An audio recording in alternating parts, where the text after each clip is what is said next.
In the name of the Father, and of the Son, and of the Holy Spirit. Amen. Love, glory, and praise to Jesus Christ, the King of the universe. May His grace and peace be with you all.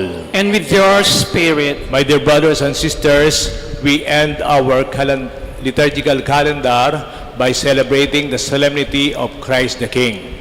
In the end, Christ will reign in His victor and with His strength.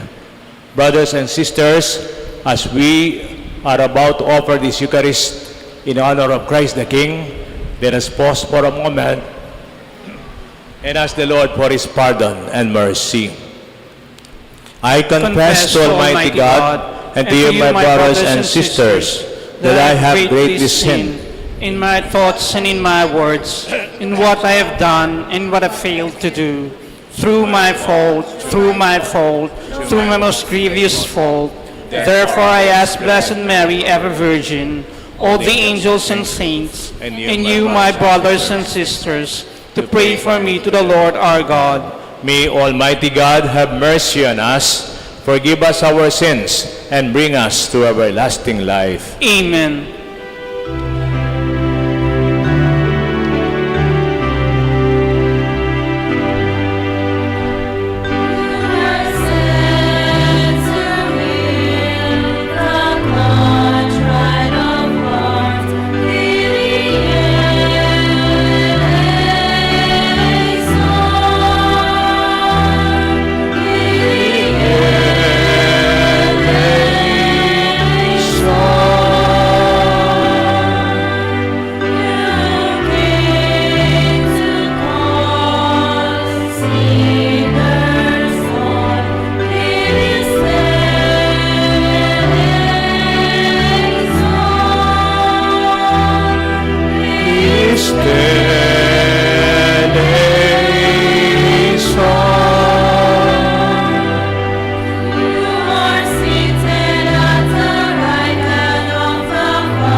Gloria in excelsis Deo.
God's people on earth.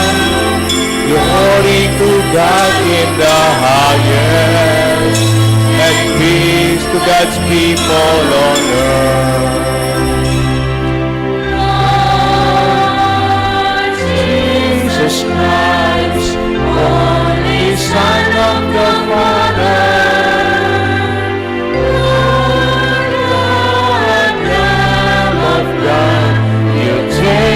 away the sins of the world.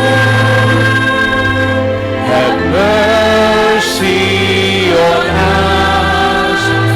Have mercy on us. You are seated at the right the Father, receive our prayer, receive our prayer. Glory to God in the highest, and peace to God's people on earth.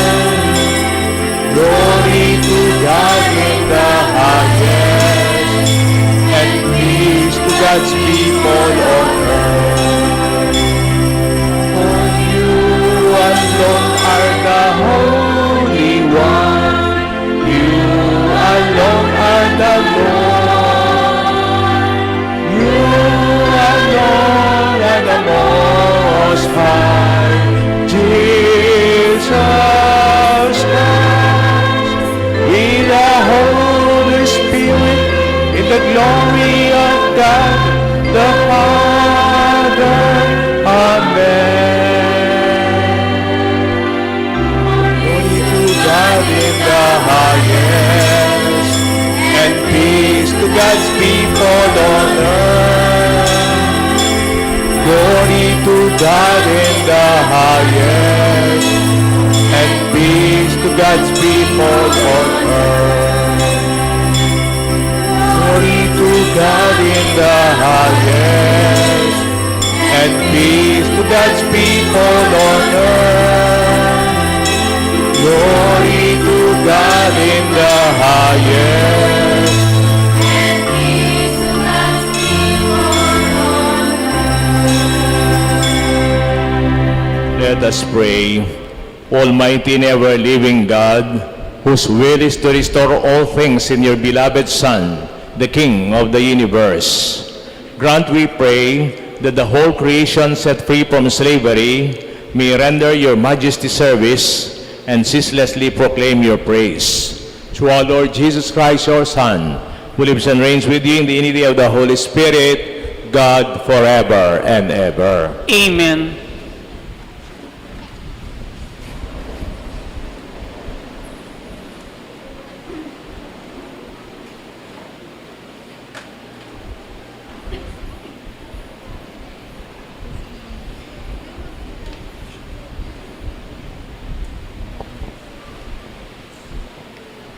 A reading from the second book of Samuel. In those days, all the tribes of Israel came to David in Hebron and said, "Here we are, your bone and your flesh. In days past, when Saul was our king, it was you who led the Israelites out and brought them back. And the Lord said to you, 'You shall shepherd my people Israel, and shall be commander of Israel.' When all the elders of Israel came to David in Hebron, King David made an agreement with them there before the Lord, and they anointed him King of Israel. The word of the Lord. Thanks be to God.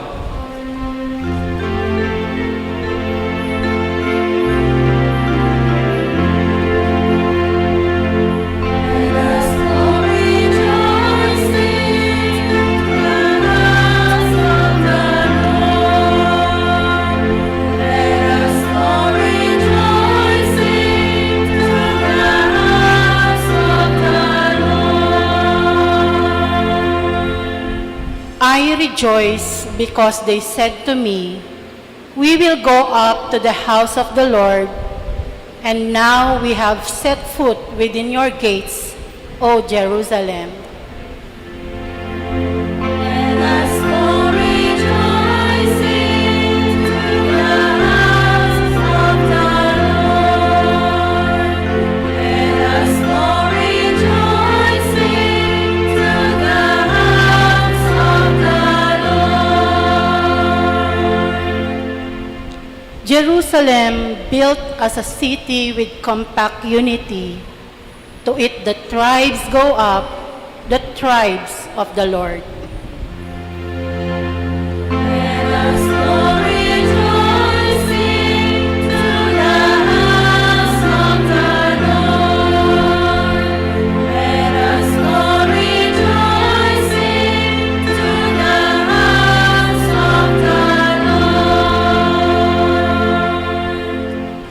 according to the decree of Israel, to give thanks to the name of the Lord. In it are set up judgment seats for the house of David. Let us go rejoicing to the house of the Lord. Let us go rejoicing to the house of the Lord.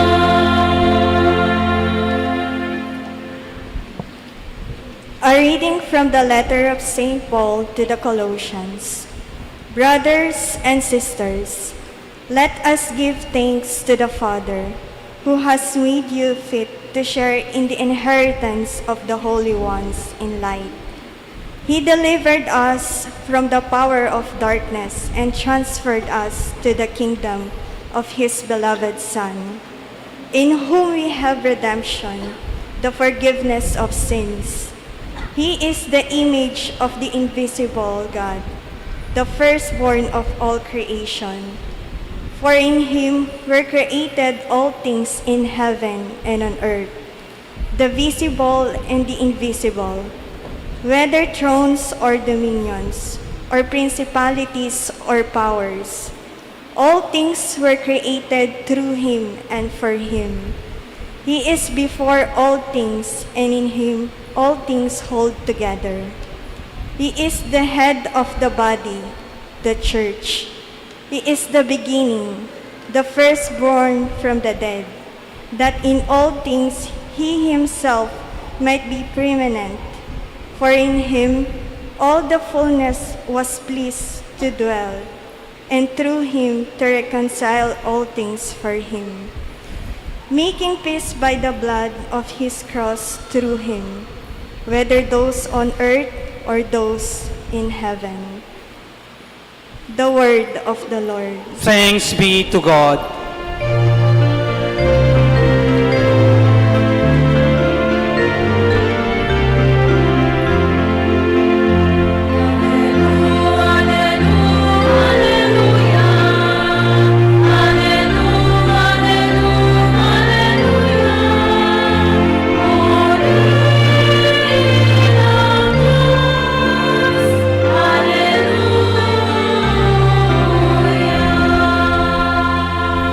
Blessed is he who comes in the name of the Lord. Blessed is the kingdom of our father David that is to come.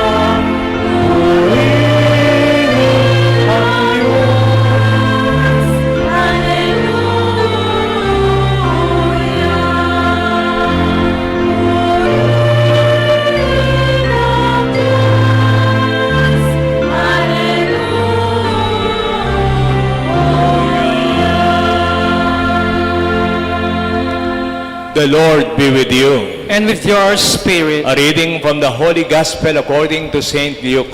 Glory to you, O Lord.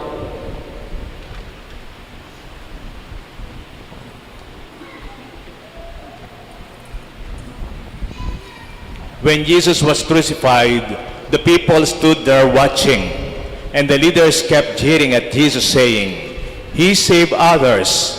Let him save himself if he is the Messiah of God, the chosen one." The soldiers also made fun of him, coming forward to offer him their sour wine and saying, "If you are the king of the Jews, save yourself." There was an inscription over his head, "This is the King of the Jews." One of the criminals hanging in crucifixion blasphemed Jesus. "Aren't you the Messiah? Then save yourself and us." But the other one rebuked him. "Have you no fear of God, seeing you are under the same sentence? We deserve it after all. we are only paying the price for what we've done. But this man has done nothing wrong. Then he said, Jesus, remember me when you enter in your kingdom. And Jesus replied, I assure you, today you will be with me in paradise. My dear brothers and sisters, the gospel of the Lord. Praise to you, Lord Jesus Christ. As we end our liturgical calendar, we celebrate the solemnity of Christ the King. Palakpakan muna natin ang ating Kristong Hari, ang Hari ng Sanlibutan. Ito yung huli. Remember the calendar, I reviewed our ordo. Last December 1, 2024, we began our liturgical year by the first Sunday of Advent. Then, today, November 23, we end our liturgical calendar by this Christ the King. We celebrate a feast that concludes our liturgical year by reminding us who truly holds authority over our lives and over the world. But this feast is not only about honoring Christ.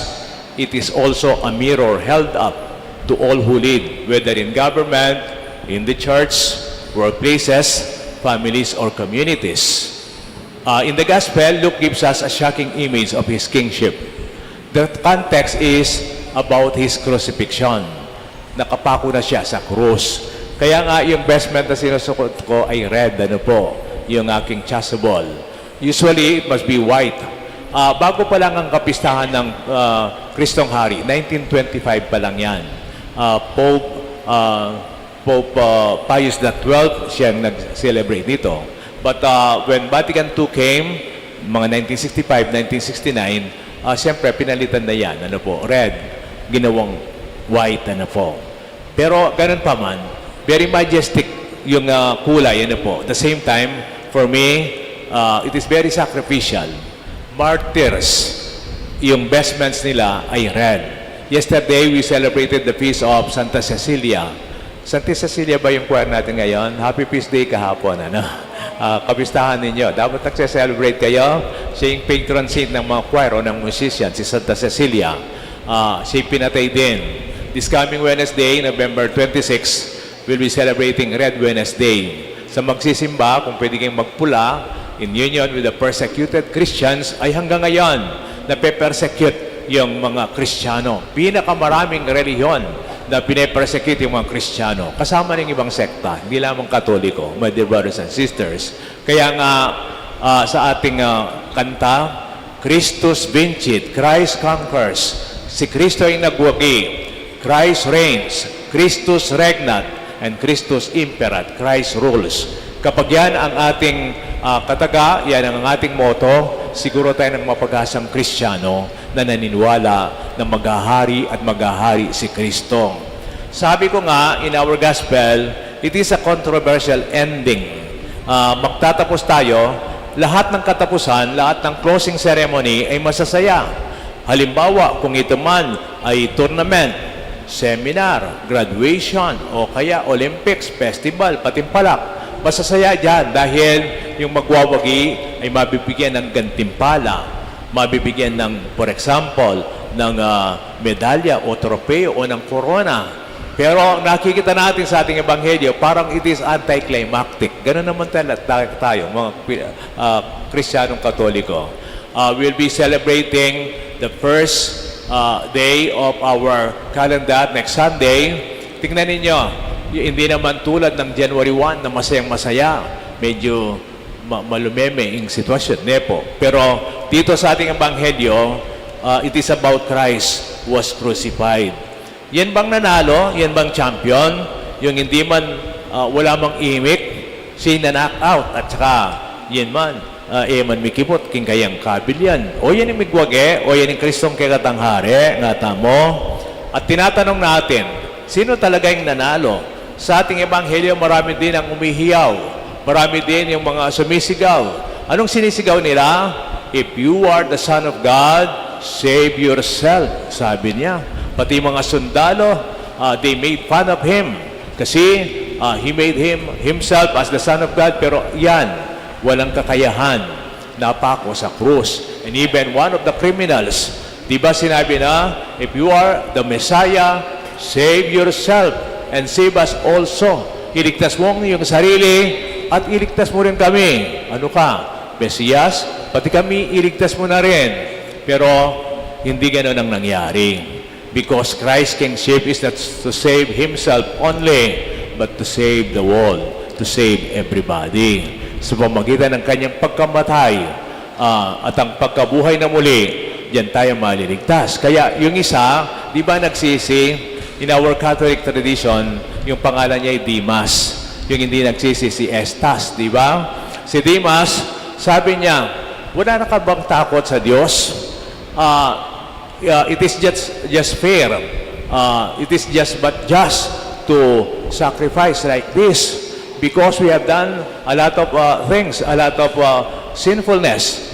Pero ang taong ito ay wala mang kasalanan, siya ay nagdusa ng kapareho natin. Tapos ang sabi niya, Jesus, remember me when you come into your kingdom. Anong nasabi niyang Panginoon? Sabi niya, today, you will be with me in paradise. O kung hindi namatay si Kristo noon, ay hindi siya masasama sa paraiso. Silang dalawa. Yun lamang yung logic nun. Ano po? Sa pagkamatay, sa pag-aalay ng sarili ng ating Panginoong Heso Kristo, doon tayo maliligtas. Kaya, yung celebration natin ngayon, sabi ko nga, it's not only reminding us of who truly holds authority, but of course, kung sino tayo na maglilid din. Tayo'y tinawag ni Kristo bilang kanyang kampong, bilang kanyang kasama. Ganon din sana tayo. Kung ano si Kristo, ganon din tayo. Basta niya king Kapampangan, yung Kristong uri, yung magari. Kung anong uri mayroon si Jesus, doon din tayo dapat maghari. Ano po? Kasi in Christ, leadership in the world is often associated with prestige, influence, authority, control, entitlement. Pero para sa ating Panginoon Yesu Kristo, siyempre, ang kanyang paghahari is all about self-giving, not self-preservation. Sana, ganun din, if our service is devoid of our sacrifices, it will be empty. And authority without accountability is dangerous. Tatutong manungkulan ng wala kang suyo at sakripisyo, lagyo ka mo, titulo ka mo, tarpulin ka mo. Dapat sana, kung ano si Kristo, tayo na kanyang tinawag, ay maging ganun din tayo. Pangalawa, sa ating ebanghelyo, siguro ang practical application lang nito, pag sinabi ni Jesus, today you will be with me in paradise. Sa mga kasama ng ating Panginoon Yesu Kristo, paraiso dapat ang ating dinaranas. Isang practical na ginagawa ko bilang pari, para sa amin, huwag mo nang pahirapan ang daan ng kaligtasan, ang daan ng Diyos. Hindi pa kasakit-sakit ang dalaning kayarihan ng Kristo. Kailan maging simplina mo. Makanani ito, putang gagawang tang mayaning sabla at maging paraiso yaw, inke katang kamamisanan. Halimbawa sa inyong mga magulang, sa inyong panunungkulan, sa inyong pag-aaruga, sa inyong mga anak, hindi naman yung pinipilit sila, hindi naman halimbawa, sinasaktan yung mga bata o kayong laging nasusunod, siyempre may consultation yan. Pero importante rin makinig. At the same time, mapakinggan sa pagmamalasakit kung anong pangangailangan ng inyong mga anak. Ganon din sa ating panunungkulan.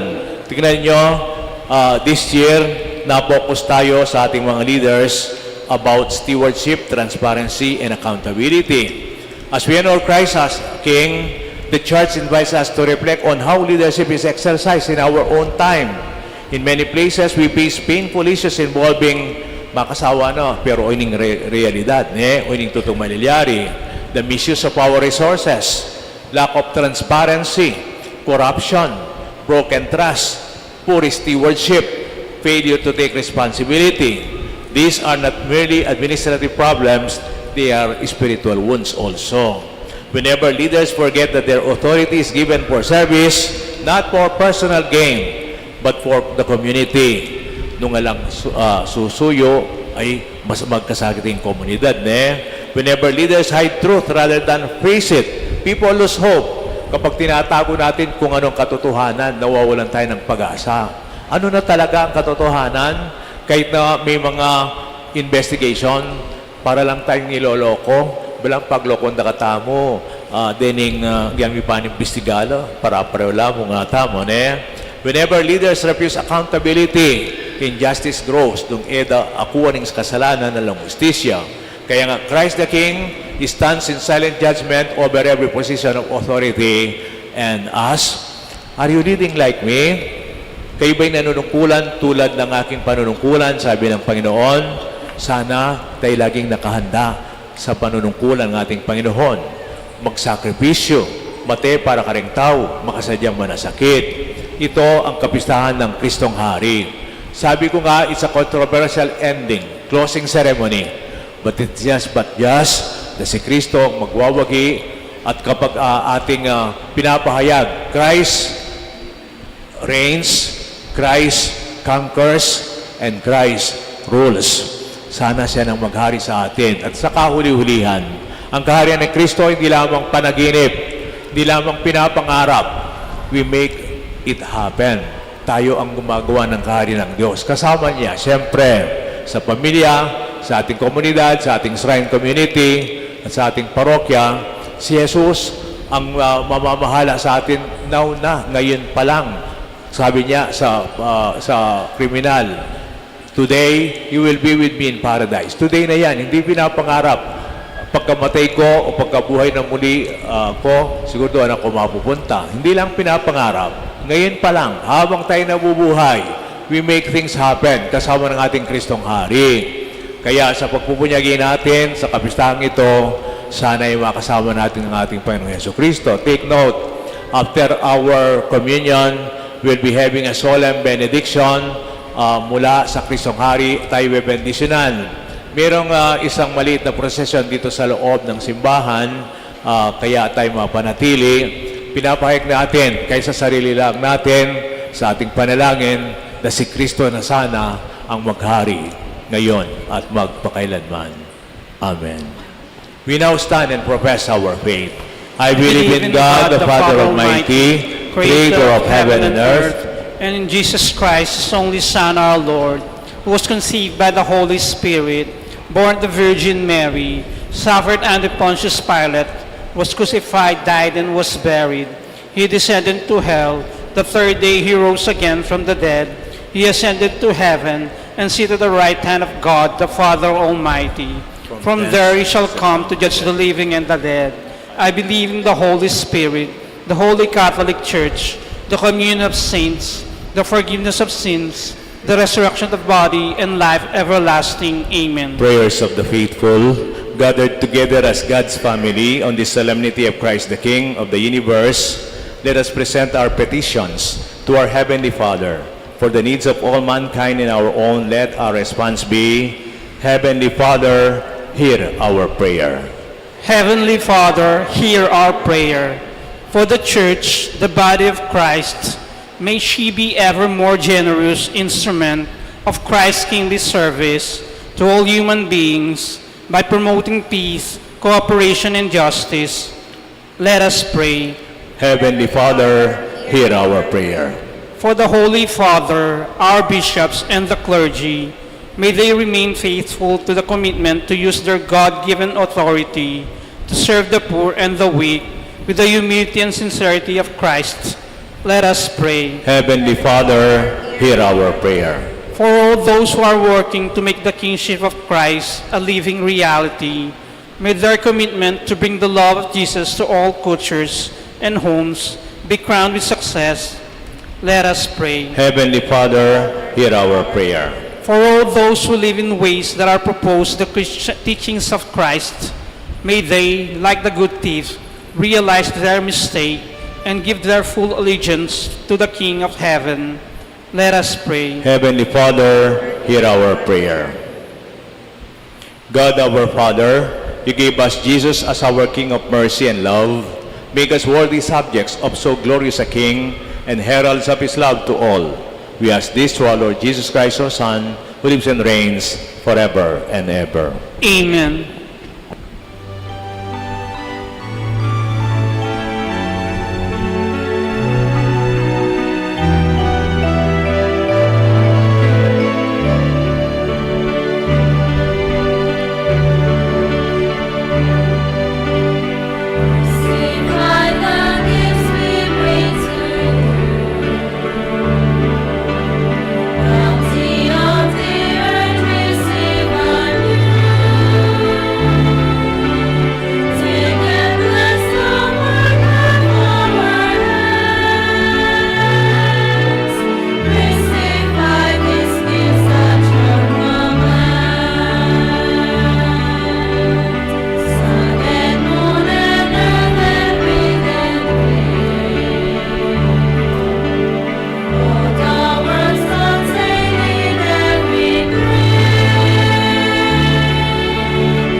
Pray, brethren, that our sacrifice may be acceptable to God, the Almighty Father. May the Lord accept the sacrifice at your hands for the praise and glory of his name, for our good and the good of all his holy church. Let us pray. As we offer you, O Lord, the sacrifice by which human race is reconciled to you, we humbly pray that your Son himself may bestow on all nations the gifts of unity and peace through Christ our Lord. Amen. The Lord be with you. And with your spirit, Lift up your hearts. lift them up to the Lord. Let us give thanks to the Lord our God. It is right and just. It is truly right and just, our duty and our salvation, always and everywhere to give you thanks, Lord, Holy Father, Almighty and eternal God. For you anointed your only begotten Son, our Lord Jesus Christ, with the oil of gladness as eternal priest and king of all creation, so that by offering himself on the altar of the cross as a spotless sacrifice to bring us peace, he might accomplish the mysteries of human redemption, and making all created things subject to the rule, he might present to the immensity of your majesty an eternal and universal kingdom, a kingdom of truth and life, a kingdom of holiness and grace, a kingdom of justice, love, and peace. And so do all the angels and archangels, with thrones and dominions in heaven, and with all the hosts and powers, we sing the hymn of your glory as without end we acclaim.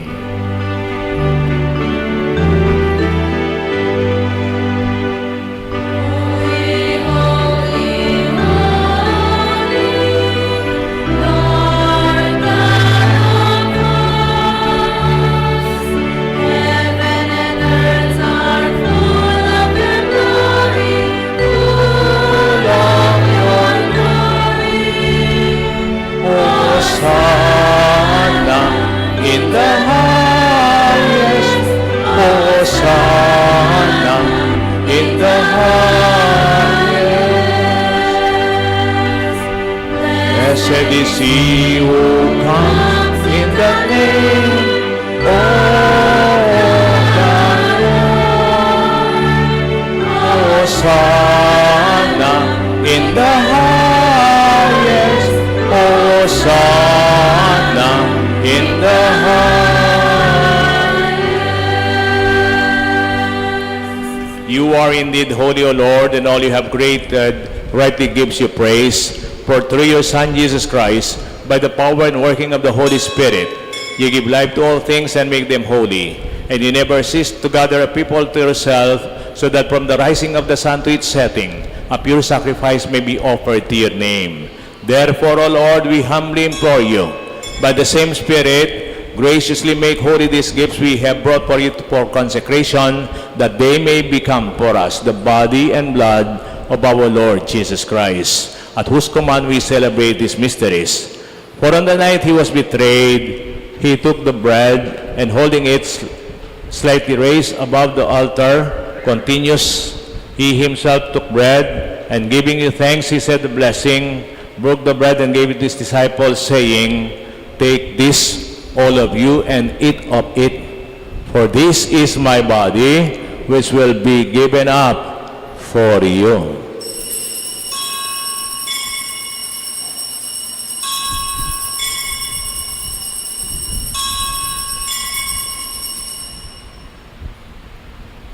When supper was ended, he took the chalice again, he gave the thanks and praise, gave the chalice to his disciples, saying, "Take this, all of you, and drink from it. For this is the chalice of my blood, the blood of the new and everlasting covenant. It will be poured out for you and for the many, for the forgiveness of sins. Do this in memory of me."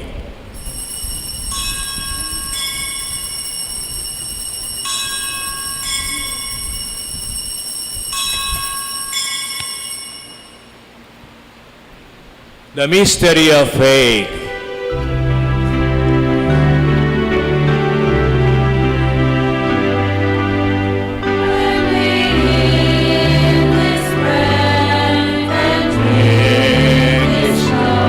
We proclaim your death, O Lord, until you come again, until you come again.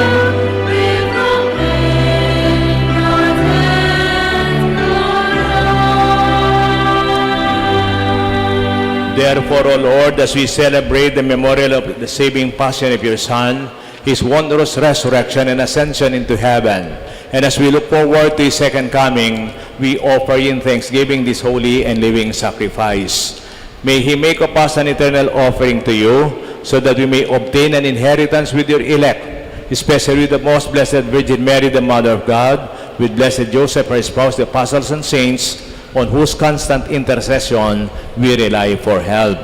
May the sacrifice of our reconciliation, we pray, O Lord, advance the peace and salvation of all the world. Be pleased to confirm in faith and charity your pilgrim church on earth, with your servant Leo XIV, our Pope, Florentino, our Bishop, all the clergy, and the entire people you have gained for your own. Father, graciously listen to the prayers of this family, whom you have summoned before you. In your compassion, gather to yourself all your children scattered throughout the world. To our beloved departed brothers and sisters, and to all who are pleasing to you, at their passing from this life, give kind admittance to your kingdom.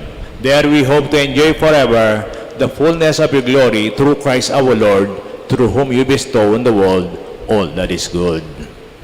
Through him, with him, and in him, in the unity of the Holy Spirit, all glory and honor is yours, Almighty Father, forever and ever.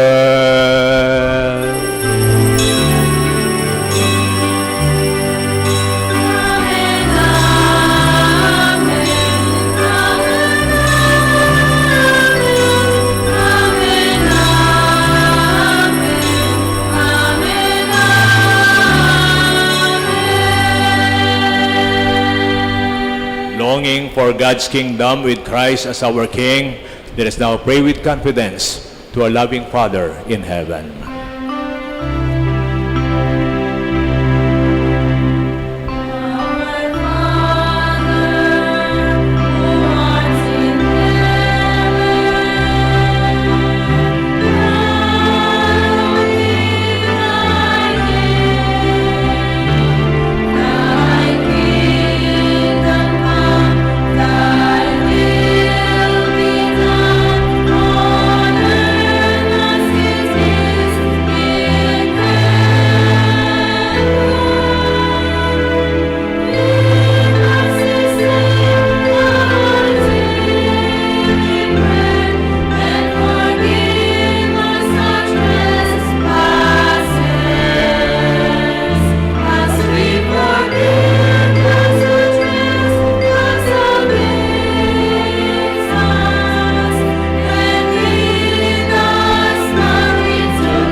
Deliver us, Lord, we pray, from every evil, and grant peace in our days, that by the help of your mercy we may be always free from sin and safe from all distress, as we wait the blessed hope and the coming of our Savior Jesus Christ. For the kingdom, the power, and the glory are yours, now and forever. Lord Jesus Christ, who said to the apostles, "Peace I leave you, my peace I give you," look not on our sins, but on the faith of your church, and grant us the peace and unity of your kingdom, where you live and reign forever and ever. Amen. The peace of the Lord be always with you. And with your spirit. Let us now offer each other the sign of peace. Peace be with you.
My dear brothers and sisters, behold, this is our Lord Jesus Christ, our Savior and our King.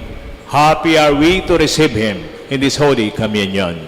Lord, I'm not worthy that you should enter under my roof, but only say the word, and my soul shall be healed.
Tulad ng sinabi ko po, ang ating liturya ay magwawakas sa solemn benediction.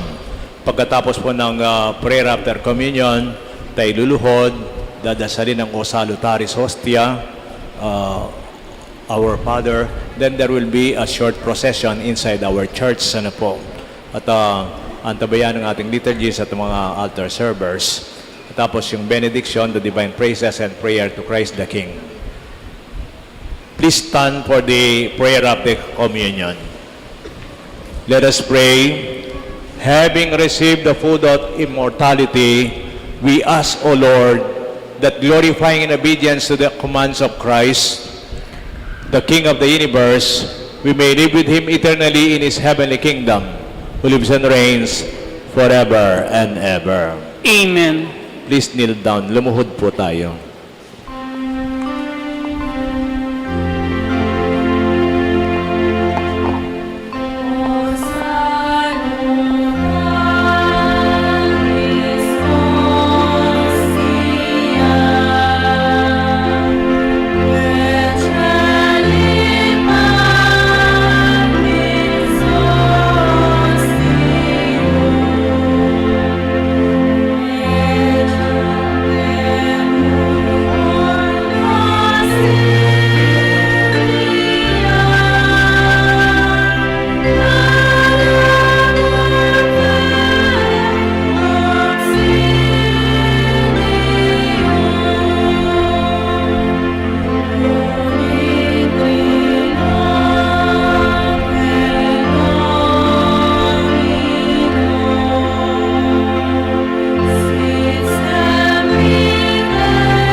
O Sacrament, most holy O Sacrament divine, All praise and all thanksgiving be every moment thine. our Father in heaven, holy be your name. Your kingdom come, your will be done on earth as in heaven. Give us this day our daily bread, and forgive us our sins, as we forgive those who sin against us. Do not bring us to the test, but deliver us from evil. Amen. Hail Mary, full of grace, the Lord is with you. Blessed are you among women, and blessed is the fruit of your womb, Jesus. Holy Mary, Mother of God, pray for us sinners, now and at the hour of our death. Amen. Glory be to the Father, and to the Son, and to the Holy Spirit. As it was in the beginning, is now, and ever shall be, world without end. Amen. Manatili po tayong nakaluhod hanggang matapos itong benediction. We now sing Christus Vincit. Christus,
share the weak.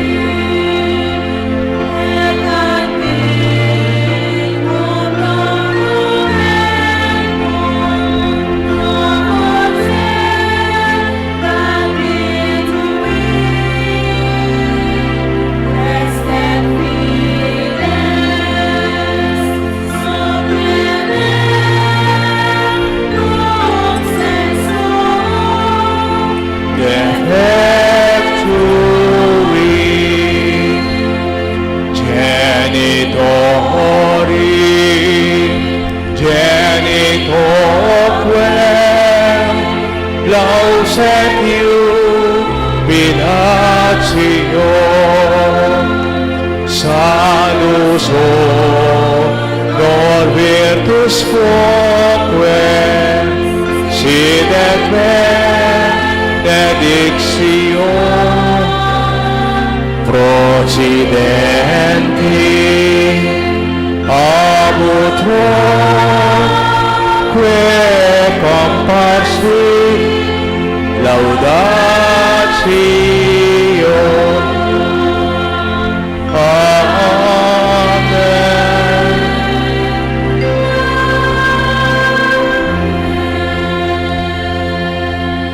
Panem de cielo praestis Tieis.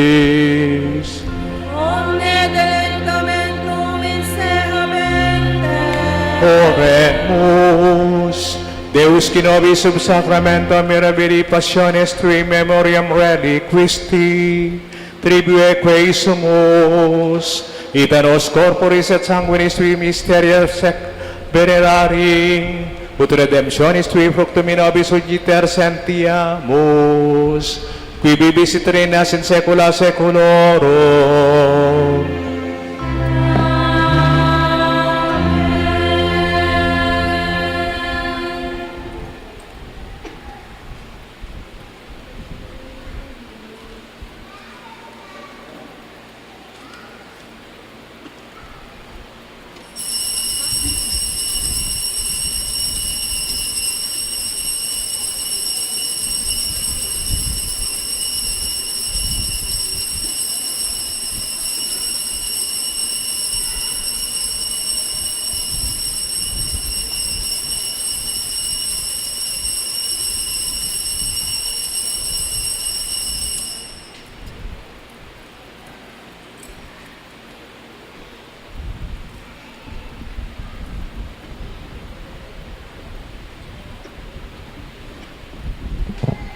The divine praises. Blessed be God. Blessed be God. Blessed be His holy name. Blessed be His holy name. Blessed be Jesus Christ, true God and true man. Blessed be Jesus Christ, true God and true Blessed man. be the name of Jesus. Blessed be the name of Jesus. Blessed be His most sacred heart. Blessed be His most sacred heart. Blessed be His most precious blood. Blessed be His most precious blood. Blessed be Jesus, the most holy sacrament of the altar. Blessed be Jesus in the most holy sacrament of the altar. Blessed be Jesus, the divine mercy. Blessed be Jesus, the divine mercy. Blessed be the Holy Spirit, the Paraclete.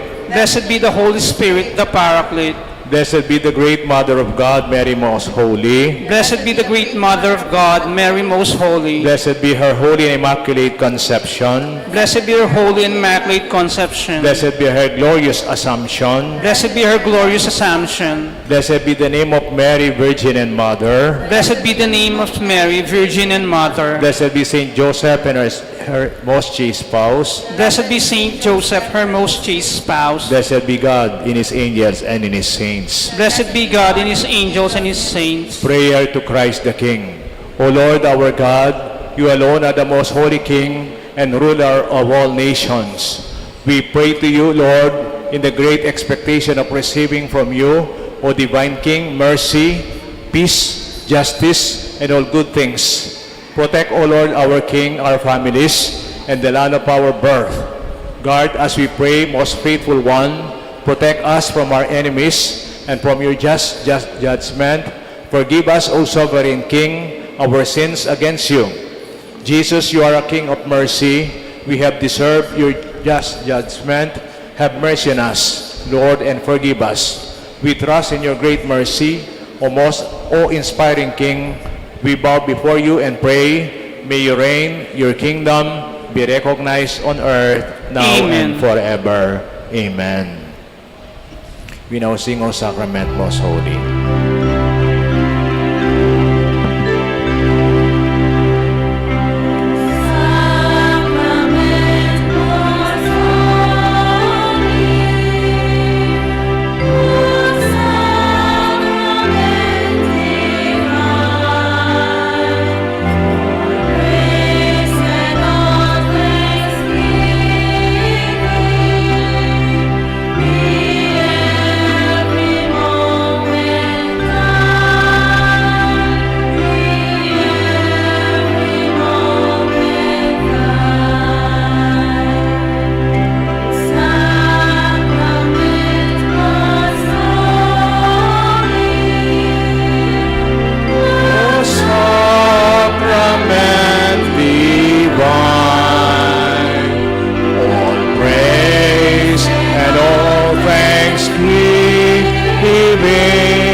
Maraming salamat po sa inyo, sa inyong pakikisa sa solemnidad ng Kristong Hari, ang Hari ng ating sanlibutan.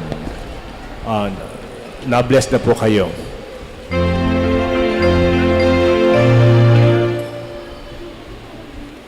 Our celebration is ended. Let us now go in the peace of Christ our King. Thanks be to God. Palakpan natin Panginoon. Viva Cristo Rey! Viva Cristo Rey!